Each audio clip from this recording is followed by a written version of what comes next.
to make that move, Shorty. You got 4 wide in the back. Look at this. That's not going to work. You got Jeros, you got McGrauther, you've got everyone there copping it in, and they will funnel themselves out. That is what Watkins Glen's all about. 4 wide heading into the carousel. Styles seems to think so. He looks to the inside, coming down into Brooklands. He's got the apex, but he doesn't have the right-hander into Luffield. This is going to be tough to complete it. A nose starts to pull ahead, and does the Lamborghini have enough grunt beneath it? It's hard to say yet. Now through Woodcote, this carries on, DJ. It carries on, and they're going to go side by side into Cops. Here they come, waiting to see who's going to make it work. It is the Porsche that's able to pull it out. A great move, but here comes the fight back. This isn't done yet for the Demon Tweaks car. They're going to try to go around the outside here of Maggots. And Jack Styles sends it in deep, and that is going to get him into third. Tries to set him up here down the straightaway into Tarzan. Look at the immediate defense, but now, oh, he's a little weavy there, and he's going to have to give him the outside way deep into the corner. Lotfula somehow makes it. He wasn't quite on the apex, but that's the pass done for the 22. It's looking very good. Simo's going to try to tuck up behind in the draft. He's going to have to really send it here down into the Firestone turn, and send it he does down to the inside. But that's going to be a little bit of a fight back there from Pablo, but Pablo has to give up the ghost. Nobody able to make the overtake until now, as Mickey goes wide, forces himself to have to cover off the inside once again. Andy Fox trying the long way around, which is going to switch back to the inside. First change of the lead in some time as they elbow each other out of the way. And Andy Fox is your new leader. It's going to be 2 positions down. Oh no, they tangle. Mats Anderson coming together. Another little hello from Mickey. He did not like that.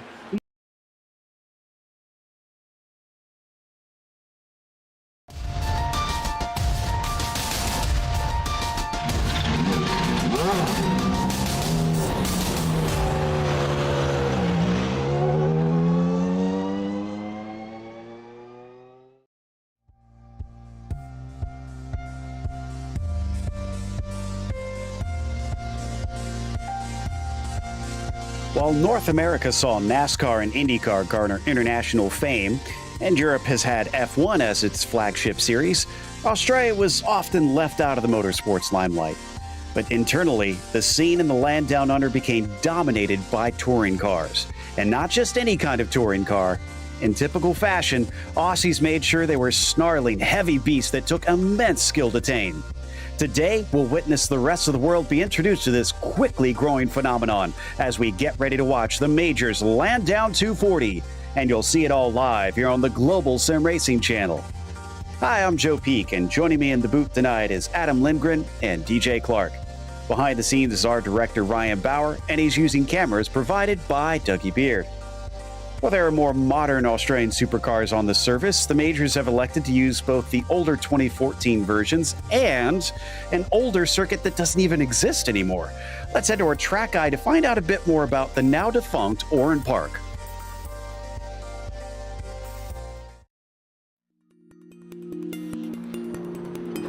Welcome to Oran Park Raceway. Though the track has been torn down and no longer exists in the real world, it was once located north of the town of Narellan, New South Wales.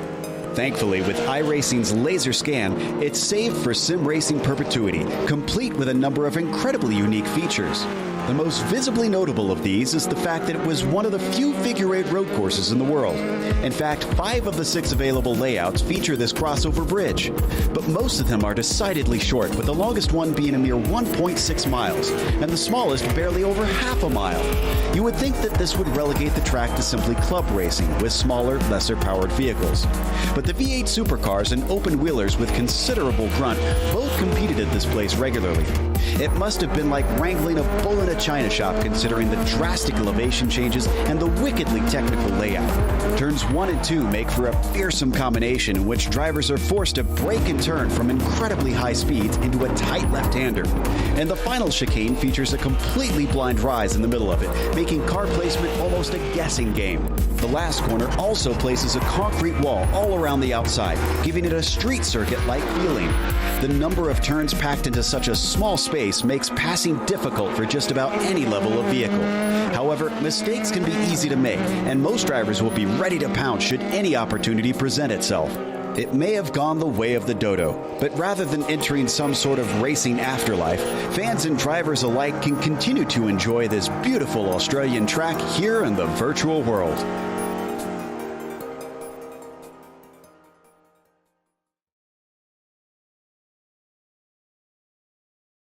Well, Adam, this should be an interesting one as a track that is not as often used in cars that are definitely not often used anymore. Yeah, absolutely, Joe. Oran Park in New South Wales, Australia is one of the few racetracks down under on iRacing, joined just days ago by Whitten Motor Raceway. And I can say with confidence that we all hope to see more of these tight technical tracks joining the service soon.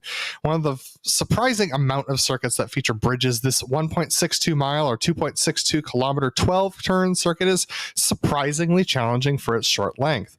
With only a few straights to set up a pass, our major series drivers will be hard pressed to keep the tires on their legacy V8 supercars as they wind up and down this hilly circuit.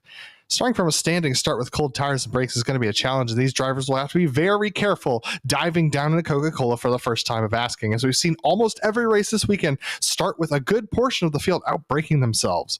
Then it's managing fuel and tire wear, as the fast strategy for those with pace and car control is actually a no-stopper, as proved by Sean Campbell today in the European region. Can they keep it on the track and save enough fuel to make it? I can't wait to see, Joe. Yeah, it's going to be one that will probably turn up a few surprises throughout. But speaking of surprises, let's take a look at the championship. And, well, the top is not a surprise on the pro level. It's Christian Challenger, the multi-time champion, who is leading. But it's Ozzie Milwain who is chasing him down. Andrew Warren's not that far behind Ozzie as well, with a pretty close gap to Tom Abramitis. And then Kevin Hill, another 17 back from them. So not as many familiar faces here on the pro level that are currently holding it down, but they could still switch around as we continue on into more disciplines. DJ, what about the teams championship? Well, in that team's championship, Joe, Mega Racing Team holds a lead of 43 points over Evolve SimSports, but they're in a battle unto themselves with Forge PC Racer Pro 1 kind of off in their own little island. They're 152 points back. Dog Bear Red and Dog Bear Blue, however, are locked in a close battle for fourth place, with Udox Lola sitting back there off the screen, 318 points back. Yeah, absolutely. And then when we come to our America's Legends Championship, this is where things are a little interesting. We got Kevin Hill at the lead with Brian Barnes in 21 points back, and then Ray Partridge another 25 points back of that. But then Brian McGreevy not too far off of Ray, only about 7 points off actually. And then Brian McGreevy and Jimbo Pfeiffer very close behind as well. So it's very tight in there for the third, fourth, and fifth positions of the Legends standings. It's also tight over in the Sportsman, where Andrew Mickey has a mere 12 points over David Gagaro Jr. And then look at Nichols and Gomillion, a single point between them for third right now, as Spencer Todd is about 14 more markers back. So that could all change around very easily. DJ, what about the Sportsman teams? Well, Joe, in that Sportsman's Teams Championship, it's a little tighter at the top, with Forge PC Racer Sport 1 holding only a 12-point lead over Evolve SimSports Academy. Fairways back from them, though, is Vengeance Motorsports, 97 points back to be exact, only 10 points ahead of Mad Sim Racing, with Sector 5 Racing holding their own 265 points back overall. And then we've got the America's Legends Sport. We got Gamillion actually up at the top of that one as well, 67 points ahead of Robert Deloche. Then it's actually fairly tight between Deloche and Jason McSparron for that second position. And then tight once again between McSparron and Brian Scrivener back in fourth position. Gerard Gilbert is quite a ways back in fifth, but still has plenty of time to move his way up. Now, as for today's race, it's going to be a bit unique because it's actually races. They have two of them, 46 laps each. And there you can see they've got the Ford Falcon and the Holden Commodore that they're going to be racing. Now, race two will be decided, the grid of it will be decided by the results of race one, but they're in qualifying right now to set the grid for race one. We'll get to that in a moment. They have a 26 incident limit for each and one spare car for each race as well. And the way the points will work is that they'll split them in half of what their normal full amount would be for each finish. So if you get both wins, you get essentially the same points you would normally as one win. And as we take a look down at the qualifying, it is currently Christian Challenger who has the provisional pole, which, as we saw, DJ, it looked like that was quite important from the previous two regions. Yeah, it certainly did. As Adam said, they're overtaking at a real premium around here. One of the only great areas to get the pass done is down this longer straightaway, down through the sweeper and into Coca-Cola. But even doing that is very, very difficult because of the way the sweeper sort of sets up everything going into the corner and into the heavy braking zone of Coca-Cola. So it is a very, very difficult track to try to get on past. And if you are able to hold down pole position, you are able to keep pretty much everybody else behind you. And it was Andrew Warren who was the quickest in the warm-up by a large margin, but he was here earlier in the morning time, so we think the cool temperatures may have helped him on that, because it was about half a second between himself and Challenger by the time that wrapped up, as we watched Justin Morton have a little bit of a mistake and actually look like he is going to park it. Now, they only have 4 laps to try and set a quick time, so they've got to try and be on it here, Adam, because yes, they've got plenty of time to try and get those 4 laps in 10 minutes, but one mistake could not only waste 1 lap, but the following lap as well. Yeah, absolutely. I've seen a lot of drivers take 1 lap for a warm-up and then go hard on their second lap. So that's what I've been seeing a little bit of over the course of this. Wayne Hutchison is still trying to set a time himself. Currently have 25 drivers who have set that qualifying time. Take a look at our temperatures. 88 on track right now, 77 in the air, 25 Celsius in the air, and 31 on track for those of you not using the freedom units. Then we have a pretty decent wind, actually, guys. 10 miles per hour or 16 kilometers an hour out of the east-southeast. So this is going to complicate things for these drivers a little bit. Yeah, I was noticing that earlier. It was up to 14 miles an hour at one point, so it is definitely kicking around a little bit out here. And though they're not super aerodynamically dependent cars, it could still maybe alter things for a few of the drivers, as we're watching Travis Warling's on board right now, currently sitting 7th, and I think he's on an outlap based on what I'm seeing of his times. Actually, not too far ahead of him, Brenton Foster in the 32. Looks like he might be on a flyer as Tom Abramitis just moved up to 3rd. So we are seeing improvements here in the latter half of the qualifying. Foster crosses the line of 4.83. That'll get him up into 5th as we now go to Abramitis. Yeah, that was a great lap there from Tom Abramitis, bringing himself up into contention. And crucially, what that really does mean is it's pretty much a lockout here between Ottinger, Challenger, and Abramitis for that mega racing team in the top 3 positions. I think Justin Morton might be on a good one. He could improve by a 10th or 2 here as he comes around to finish his lap, that very tricky final Recaro corner, and accelerating on the main straight. So important to both this lap and the next one. Let's see what he's got underneath him as he crosses the line. A 104.793. That's enough to jump him up into 5th that time by. Looks like he's going to carry on this final lap. Let's see if he can take it down even lower. Yeah, absolutely. I saw Christian Challenger abandon his 3rd lap, and so he's rolling around the track to try and get one final good lap in. As Justin Morton locked up both the front left and the front right coming around this first sector here. So as he comes back over to go over the Yokohama Bridge, he's got very hot front tires right now. So his qualifying setup not super suited to the second lap, but he's carrying some decent speed.